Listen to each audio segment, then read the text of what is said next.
Hello everyone, welcome to our new video.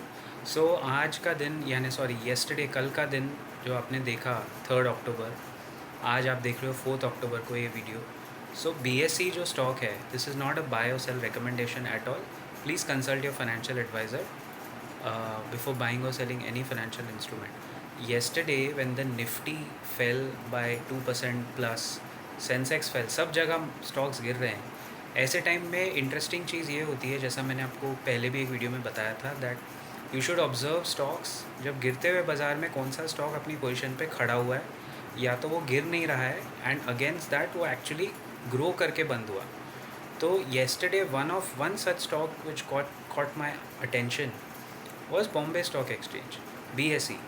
अब मैं सोच रहा हूँ सब कुछ गिर रहा है लेकिन BSE नहीं गिर रहा है, जबकि सेबी के रूल्स के बाद मतलब डाउट तो यही है दैट ऑप्शंस ट्रेडिंग थोड़ी कम होगी, because it is a bit unfair to most of the option trader. But the thing is why BSE did not fall, actually this entire rule change जो हुआ है वो BSE के फेवर में आ रहा है। कैसे?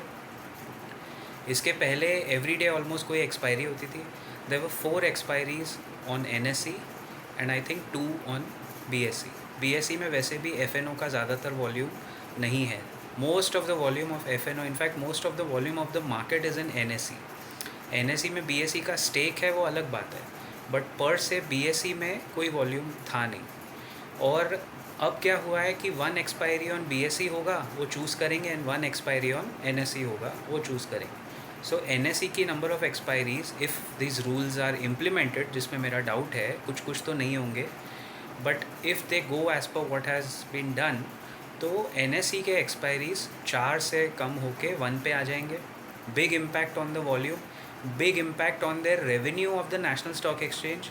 एंड डोंट फॉरगेट, अब ये स्टॉक को अप्रूवल भी सेबी ने ही दिया है कि आप जाके लिस्ट करो, and to bring parity with BSE की भी 2 से 1 हो गई, बट NSE की 4 एक्सपायरी से 1 हो गई, BSE की 2 एक्सपायरी से 1 हो गई। तो बेसिकली ऑब्वियसली बात तो ओपन फोरम में यही कही जाएगी कि पैरिटी लाने के लिए दोनों एक्सचेंजेस में सब करने के लिए, सब बकवास है। बेसिकली पॉइंट ये है, उनको जो करना था उन्होंने कर दिया।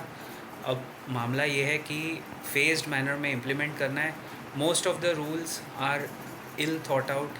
वो कंसल्टेशन पेपर वैसा का वैसा उठा के इम्प्लीमेंट कर दिया है। उनको करना ही था ये, तो कंसल्टेशन पेपर देने की ज़रूरत क्या, आप सीधा ही सीधा कर सकते थे, बट नहीं, वो दिखावा करेंगे, थोड़ा रायता फैलाएंगे, फिर वो समेटेंगे। उसके बाद अभी होगा क्या, if they feel that retail traders का पार्टिसिपेशन कम होने वाला है, तो बेबी से ज़्यादा बेवकूफ़ इस दुनिया में और कोई नहीं है। Retail traders are not going to stop, in fact उनके लॉसेस बढ़ेंगे। आज जो 93% रिटेल ट्रेडर्स लॉस में है, वो कल आपको शायद 97% दिखेंगे, बिकॉज उन्होंने जो कॉन्ट्रैक्ट साइज़ बढ़ाया है उससे, चलो मानता हूँ BSE का स्टॉक आज 3% ऊपर बंद हुआ, फ़ायदा हुआ, बिकॉज गिरते हुए बाज़ार में BSE ऊपर बंद हुआ। NSE का रेवेन्यू इम्पैक्ट होगा, बट जो रिटेल इन्वेस्टर है या रिटेल ट्रेडर है, ऑप्शन में जो गेम कर रहे हैं, वो लोग रुकने वाले नहीं हैं। अगर आपको लगता है ऐसा होगा, तो आपने कुछ साइकोलॉजी, बिहेवियरल साइकोलॉजी आप समझते ही नहीं हो, और आप बेबी है ना, बेबी थोड़ी ना समझने वाला है। तो it's debatable, but let's wait and watch.